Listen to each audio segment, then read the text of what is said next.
کل میں نے نا فیس بک پہ ایک ویڈیو دیکھی, اس قدر ترس آیا ہے نا, دل ایسا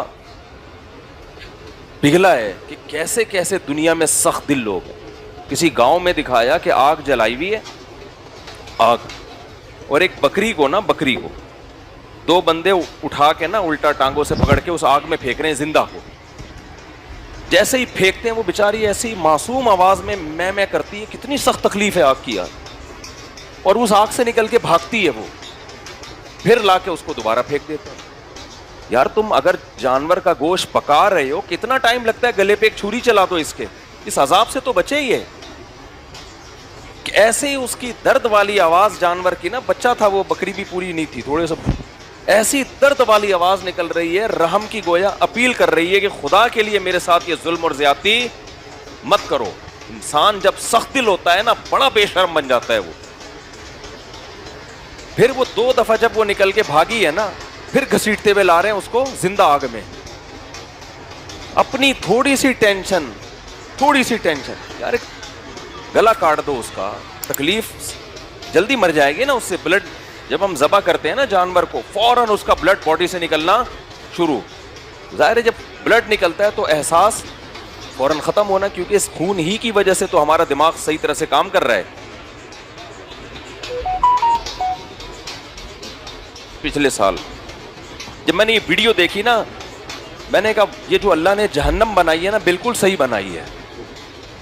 ان لوگوں کو مخلوق پہ ترس نہیں آتا, اپنی تھوڑی سی ٹینشن کی. آگ کی تکلیف کم نہیں ہوتی, بہت زیادہ ہوتی. آپ تھوڑا سا تو آگ پہ ہاتھ رکھ کے دیکھو, تھوڑی تکلیف تھوڑی ہے آگ کی.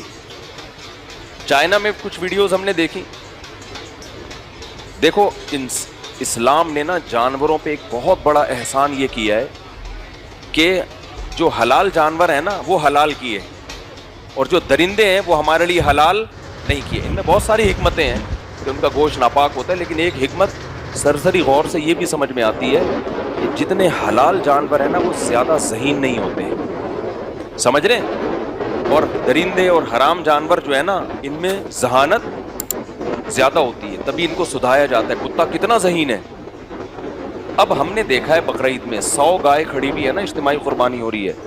ایک گائے کو آپ ذبح کر رہے ہیں نا, اس کے قریب کھڑی ہوئی دوسری گائے انجوائے کر رہی ہوتی ہے, دم ہلا رہی ہوتی ہے. اس کی بیچاری کو یہ عقل نہیں ہے کہ اگلا نمبر کس کا ہے, بولو میرا ہے. اس سے وہ اس اذیت سے بچ جاتی ہے. اذیت بس وہی ہوگی جب گلے پہ چھری چلے گی, اس کو اذیت نہیں ہوگی, اس کو احساس نہیں ہوگا کہ اب میں بھی پھانسی کے پھندے پہ لٹکنے والی ہوں. 100 گائے ہم نے دیکھا ہے نا, اجتماعی قربانیاں ہوتی ہے, ایک گائے لٹاؤ دوسری انجوائے کر, اس کو پتہ ہی نہیں. ہاں بدکنے سے کوئی گائے بدک جائے تو ایک الگ بات ہے, لیکن کتوں میں ایسا نہیں ہوتا, بندروں میں ایسا نہیں ہوتا. آپ ایک لائن سے کتے ہیں نا, ایک کو ماریں گے نا جان سے, اگلے کو پتا ہے کہ اب کس کا نمبر آ رہا ہے, میرا نمبر. آپ ویڈیوز دیکھ لیں یوٹیوب پہ, چائنا میں جو کتے مارے جاتے ہیں نا, باقی کتے ایسا لگ رہا ہوتا ہے وہ رحم کی ایسی آواز نکال کے رو رہے ہوتے ہیں نا کہ انسان کو اس پہ ترس آ جائے. وہ رحم کی اپیل کر رہے ہوتے ہیں کہ خدا کے لیے مجھے چھوڑ دو. ایسا ہی لگتا ہے جیسے انسانوں کا کوئی مذبح خانہ ہو, ایک انسان کو ذبح کریں دوسرے انسان کو, تو باقیوں پہ کیا گزرے گی, باقی تو ویسے ہی ہارٹ اٹیک سے مر جائیں گے. تو یہ بھی ایک حلال جانور میں, آپ ایک مرغی کو ذبح کرو, دوسری مرغی کو کوئی احساس نہیں ہوتا کہ میرا بھی نمبر آنے والا ہے. یہ جو حرام بندروں کا دیکھ لیں آپ, بعض قوموں میں بندر کھائے جاتے ہیں. جب بندر کے بچے کو پکڑا جاتا ہے نا کھانے کے لیے, ایسے وہ مچل رہا ہوتا ہے, چیخ رہا ہوتا ہے, بالکل جیسے انسان کا بچہ ہے, اس کو پتا ہے کہ مجھے قتل کرنے کے لیے لے کے جا رہے ہیں, پھانسی کے مجرم کو قتل کرنے کے لیے لے کے جا رہے ہیں. تو سینے میں دل نہ ہو, خدا کا خوف نہ ہو, انسان سے بڑا درندہ پھر دنیا میں کوئی نہیں ہے. یہ جو جنگ عظیم پہلی اور دوسری جنگ عظیم میں جنگی قیدیوں کے ساتھ جو سلوک ہوتا تھا نا, جو باقیات باقی رہ گئی ہیں, بہت سی تو خبریں غائب, جو چیزیں باقی رہ گئی ہیں نا, وہ ظلم ایسا ہوتا تھا جنگی قیدیوں کے ساتھ کہ آپ کی روح کانپ اٹھے. کئی دن قیدیوں کو جگایا جاتا تھا کہ سونے نہ دو ان کو, صرف ایکسپیریمنٹ کرنے کے لیے, تجربہ کرنے کے لیے کہ نہ سونے سے انسان کے دماغ میں کون سے کیمیائی ری ایکشن ہوتے ہیں. سمجھتے ہو کہ نہیں سمجھتے؟ نہ سونے سے کیا ہوتا ہے تاکہ ہم کوئی میڈیسن ایجاد کر سکیں. اس کے تجربے کس پہ ہو رہے ہیں؟ جنگی قیدیوں پہ. ان کو انسان ہی نہیں سمجھا جاتا. پھر کرنٹ کے جھٹکے دے کے چیک کیا جا رہا ہے, فلاں ٹیبلٹ کھلا کے چیک کیا جا رہا ہے. وہ پاگل ہو جاتے تھے, خودکشی بھی نہیں کرنے دیتے تھے ان کو. کوئی جگہ ہی نہیں ہے جہاں وہ جا کے اپنے آپ کو قتل کریں, ہلاک کریں. اتنے ظلم کیا نا انسان نے. ہمیں تو اللہ کی یہ بات سنتے ہوئے انسانوں پہ ترس آتا ہے کہ گروہ ہوگا جو آگ میں لا کے ڈالا جائے. میں چائنا میں وہ جو کتے کی مثال تھی وہ کمپلیٹ کروں تو وہ کیا ہو رہا ہے کہ کتے کو پکڑ کے نا لٹکا رہے ہیں.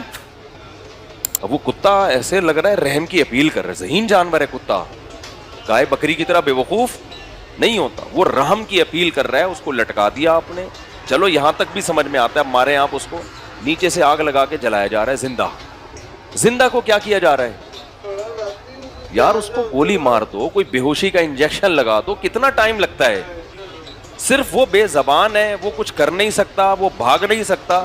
آپ اس کو اس کی انسان کے ساتھ تو کر کے دیکھو, پورا قبیلہ اٹھ کے آپ کو اٹھا کے آگ میں پھینک دے گا. انسان کے لیے قانون بنتے ہیں, انسان کے لیے پیچھے خاندان ہوتا ہے, طاقت ہوتی ہے, قوت ہوتی ہے, قوم ہوتی ہے, کوئی احتجاج کرنے والا بھی ہوتا ہے.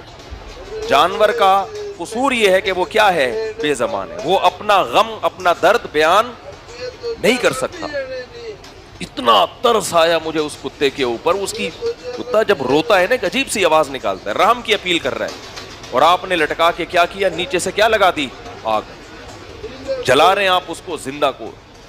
اور زندہ جلا کے مارنا یہ بڑا مشکل پروسیس ہے. اس میں کوئی بھی مخلوق جلدی نہیں مرتی ہے, کہ اسکن جلتی ہے, دماغ تک گرمی پہنچے, ایسے جلا کے وہ تڑپ رہا ہے, چیخ رہا ہے, اور تھوڑی دیر میں پھر وہ مر جاتا ہے. اس سے بھی زیادہ ظلم کیا ہوتا ہے؟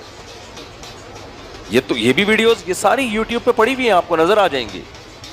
زندہ جانور اٹھا کے کھولتے ہوئے کھولتی کڑاہی میں ڈال دی اور اوپر سے ڈھکن بند. ہمارے ایک دوست نے چائنا میں یہ منظر دیکھا.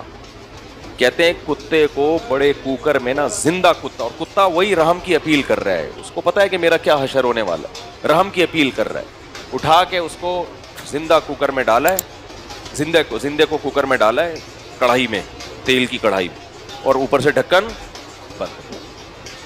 اب کیا نہ چیخو پکار کی آواز باہر آتی ہے کیا, اور زبان جل رہی ہے, آنکھیں جل رہی ہیں. آدھے گھنٹے کے بعد, 15 منٹ کے بعد, جو بھی ان کا ٹائم ہے, کہہ رہے ہیں نکالا ہے تو وہ زندہ تھا. زندہ تھا وہ, منہ اس کا ہل رہا تھا. اور پھر اس کھال اتار کے چلو بھائی کباب بنا کے اس کے نا لوگوں کو بانٹ دو. کیا کر رہے ہو یار تم؟ قرآن حدیث میں کیا آتا ہے؟ لا يعذب بالنار الا رب النار. انسان کو حق نہیں ہے کہ کسی کو آگ سے بولو تکلیف پہنچائے. یہ انسان کا رائٹ نہیں ہے. اللہ نے انسان کو یہ اتھارٹی نہیں دی ہے.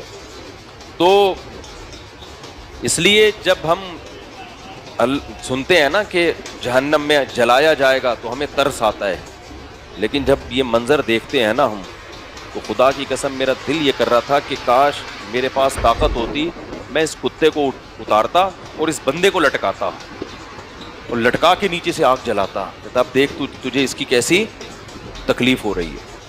نبی صلی اللہ علیہ وسلم نے جانور ذبح کرنے سے پہلے چھری کے تیز کرنے کا حکم دیا ہے تاکہ جانور کو تکلیف کم سے کم ہو. آپ یہ دیکھ لو, چھپکلی کتنا معمولی سا جانور ہے, صحیح مسلم کی حدیث ہے, ہم مارنے کا حکم ہے ہمیں چھپکلی, اس لیے کہ انسان کو اس سے کیا آتی ہے؟ گھن. آج کل ڈاکٹر کہتے ہیں, جو وہ کہتے ہیں چھپکلی کوئی نقصان دہ جانور نہیں ہے. بعض لوگ اعتراض کرتے ہیں تو اسلام نے اس کو مارنے کا حکم کیوں دیا؟ بھائی اسلام ایک صفائی ستھرائی کا مذہب ہے. اسلام نے یہ نہیں کہا کہ جنگلوں میں جا کے چھپکلیوں کو کیا کرو, تلاش کر